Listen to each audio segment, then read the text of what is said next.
महीने में जितना दम है मतलब थोड़ा सा भी दम नहीं छोड़ना है। मेन ऑब्जेक्टिव ये है जब नीट एग्जाम देकर निकले तो दिमाग में ये ना बचे कि काश यार थोड़ा सा और पढ़ लिया होता। ये नहीं आना चाहिए।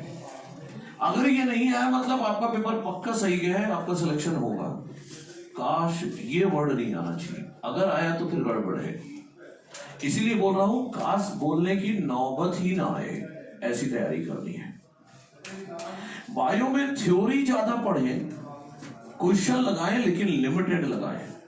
मेरा अप्रोच ये रहता है बायो के लिए कि बायो में आपने 1 लाख क्वेश्चन प्रैक्टिस किए, उसमें से एक क्वेश्चन नीट में आ जाएगा, उसकी प्रोबेबिलिटी क्या है?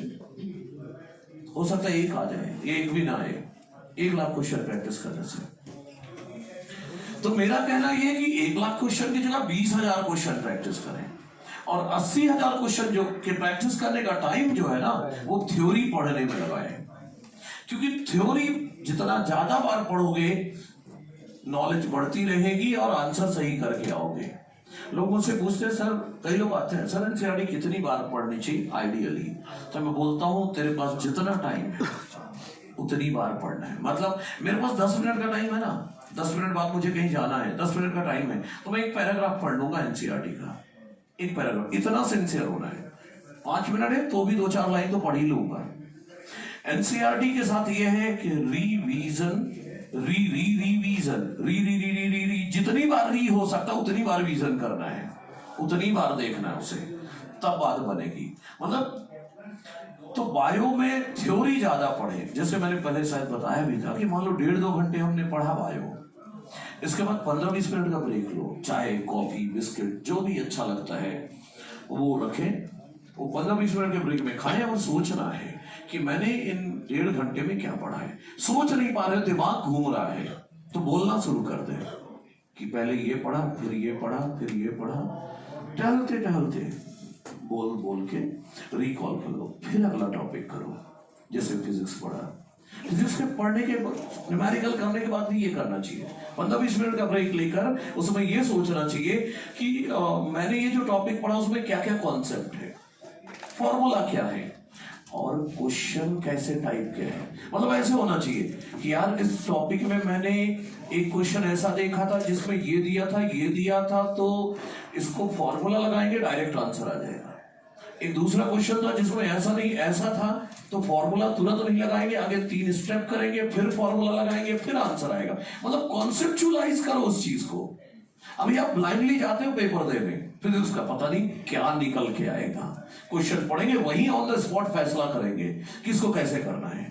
लेकिन अगर ये कॉन्सेप्चुअलाइज रहेगा ना तो क्वेश्चन पढ़ते ही पता चल जाएगा कि यार इसमें ये दिया, मतलब उस तरह से करना है, वही कॉन्सेप्ट लगाओगे और आंसर आएगा। तो रिकॉल जरूर करना है। तो बायो के लिए खासकर जैसे ब्रेकफास्ट कर रहे हैं, ब्रेकफास्ट करते जाओ रिकॉल करो, मैंने कल क्या पढ़ा था क्या याद है। लंच करते समय, डिनर करते समय एलन आ रहे हो एलन जा रहे हो, ट्राई टू रिकॉल। मतलब दिमाग में कुछ और चल ही नहीं रहा है, सिर्फ वही चल रहा है, टॉपिक ही चल रहा है कुछ ना कुछ। तो इस तरह से अगर कोई चीज 3 से 4 बार रिकॉल कर ली गई बायो की तो हमारे सेरेब्रम पार्ट में एक पिक्टोरियल मेमोरी वाला पार्ट होता है, पिक्चर इमेजेस के फॉर्म में सेव करने का। तो वो डाटा जो हम पढ़ रहे हैं ना वो पिक्टोरियल मेमोरी के फॉर्म में सेव होगा और वो लंबे समय तक रहेगा। क्वेश्चन पढ़ोगे तो सीधा इमेज बनेगी कि हाँ यार इस टॉपिक में मैंने ये पढ़ा था तो आंसर ये होना चाहिए। एक काम ये। दूसरा, पेपर में आसान क्वेश्चन को 2 बार पढ़ें फिर आंसर दें, 2 बार पढ़ें। क्योंकि होता यह है कि आसान क्वेश्चन भी 4 नंबर देगा, टफ क्वेश्चन भी 4 नंबर देगा। आसान क्वेश्चन को 1 बार और पढ़ लोगे 5 सेकंड एक्स्ट्रा लगेगा, लेकिन वो फिर पक्का सही होकर जाएगा। आप खुद ही एनालिसिस कर लो, आपके मैक्सिमम नेगेटिव आसान क्वेश्चन में होते हैं, टफ में नहीं होता। क्योंकि इंसान सावधानी से करता है एक एक चीज कि कहीं गड़बड़ तो नहीं हो गया। तो वो एक काम है। पेपर देते समय जाते ही शुरुआत में 10 क्वेश्चन टफ आ गए, बिल्कुल हिल ही नहीं रहे आपसे, आपकी हालत खराब, पसीनों से सब, अब तो गया, पूरा बर्बाद हो गया वो। जबकि 190 क्वेश्चन जो पढ़े थे ना वो सारे आपके बनने वाले थे, अब कर सकते थे। या 10 क्वेश्चन खोला शुरुआत के 10 इतने आसान कि फटाफट उड़ा दिया, तो आप तो खुश हो गए। तो एग्जाम हॉल में ना दुखी होना है ना खुश दिखना है, मतलब ना हाइपर होना है ना हाइपो होना है। दोनों कंडीशन में गलतियां होंगी। दुखी हो जाओगे तो भी और खुश हो जाओगे तो भी, उसमें तो और ज्यादा गलतियां करेगा इंसान, खुश के मारे जल्दी जल्दी कर रहा है। नहीं, दोनों कंडीशन है। एग्जाम हॉल में 200 मिनट में हमें टोटल पैसिव रहना है। 200 मिनट का ये प्रोजेक्ट है, आगे ये खत्म हो जाए इसके बाद सोचेंगे। दुख और खुश जाहिर करना ये एग्जाम हॉल के बाहर, एग्जाम हॉल के अंदर बिल्कुल नहीं सही है ना। क्वेश्चन टाइमर लगा के प्रैक्टिस करो। फिजिक्स केमिस्ट्री में 1 क्वेश्चन पर मिनट, बायो में 2 क्वेश्चन पर मिनट, टाइमर लगा के करो। पहले दिन ना जब फिजिक्स केमिस्ट्री जैसे टॉपिक में अगर आप टाइमर लगा के करेंगे तो पहले दिन 10 मिनट में 10 क्वेश्चन होने चाहिए थे, आपके 3 ही सवाल होंगे।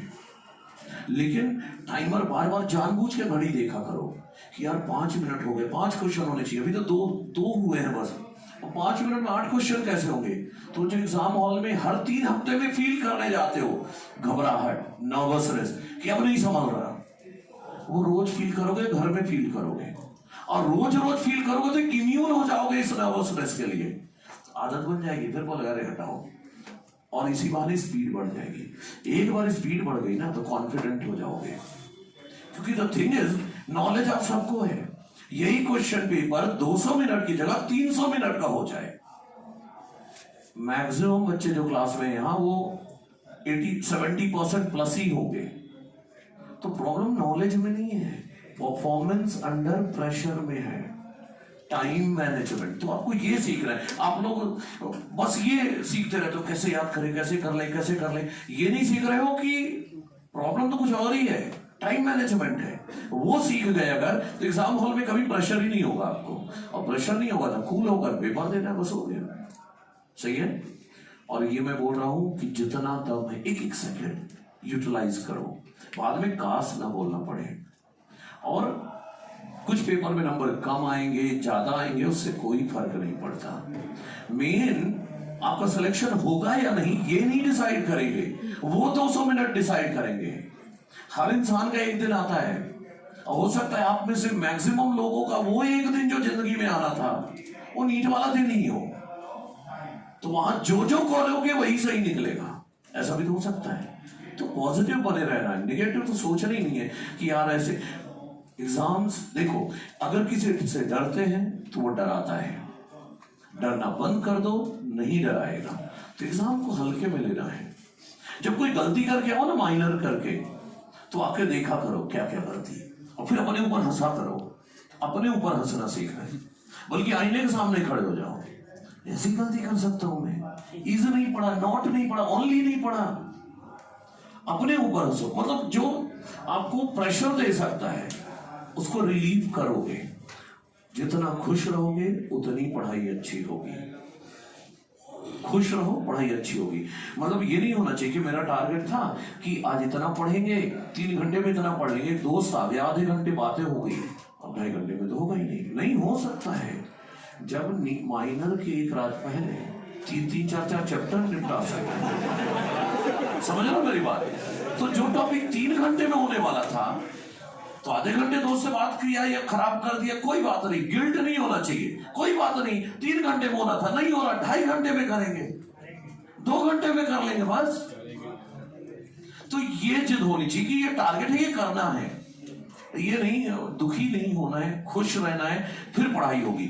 नहीं पढ़ाई हुई ना तो भी तसल्ली देना है कि संभाल लूंगा, ऑल इज वेल वाला कॉन्सेप्ट, सब ठीक है। झूठी तसल्ली देते रहो, सब सही चल रहा है, सब सही चल रहा है, सब सही चल रहा है, चलते चलते सब सही हो जाएगा।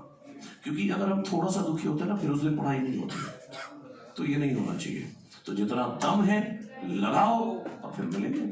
वैसे तो बाहर भी मिलूंगा, डाउट आउट मिलते रहेंगे अपन, और बाकी सेलेक्ट हो जाओ, सेलिब्रेशन में भी मिलेंगे, है ना। All the best.